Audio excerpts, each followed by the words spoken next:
एक समय की बात है। कैलाश पर्वत पर भगवान शिव ध्यान में लीन थे। उनके नंदी, जो सदा उनके द्वार पर पहरा देते थे, उसी समय अपनी भक्ति में मग्न बैठे थे। तभी धरती पर अधर्म और अत्याचार अपनी सीमा पार कर चुके थे। असुरों का एक नया राजा कालकेय देवताओं और मनुष्यों दोनों पर शासन करने लगा था। उसने तपस्या से ऐसा वरदान पाया था कि कोई भी देवता सीधे उसे मार नहीं सकता था। देवता भगवान शिव के पास पहुंचे और बोले, हे महादेव, इस अत्याचारी को रोकने का उपाय केवल आप ही बता सकते हैं। शिव मुस्कुराए और बोले, जहां भक्ति सच्ची होती है वहीं से शक्ति जन्म लेती है। इतना कहकर उन्होंने अपने नंदी की ओर देखा। नंदी बोले, स्वामी, मुझे आज्ञा दें, मैं धरती पर उतरकर आपके नाम का न्याय स्थापित करूंगा। शिव ने कहा, नंदी, आज तू केवल मेरा वाहन नहीं, तू मेरा अवतार बनेगा।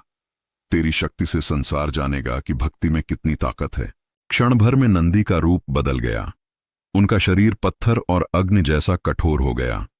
आंखों से अग्नि की लपटें निकलने लगीं और सींगों के चारों ओर बिजली की धाराएं घूमने लगीं। आकाश में बादल गरजने लगे। धरती कांप उठी। नंदी अवतार का जन्म हुआ। धरती पर पहुंचते ही कालकेय ने उसका मजाक उड़ाया। एक बैल मुझसे लड़ेगा?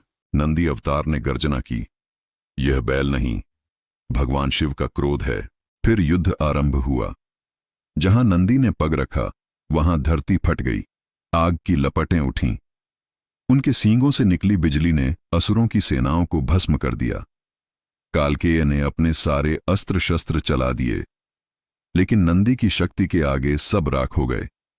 अंत में नंदी ने अपनी गर्जना से ही कालकेय का अंत कर दिया। युद्ध समाप्त हुआ। धरती पर फिर से शांति लौट आई। देवता झुककर बोले, जय नंदी अवतार।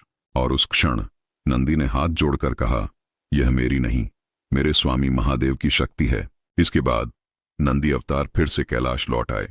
और आज भी कहा जाता है कि जब जब अधर्म बढ़ता है, नंदी अवतार की गर्जना आकाश में सुनाई देती है, जो बुराई का अंत कर धर्म की रक्षा करती है।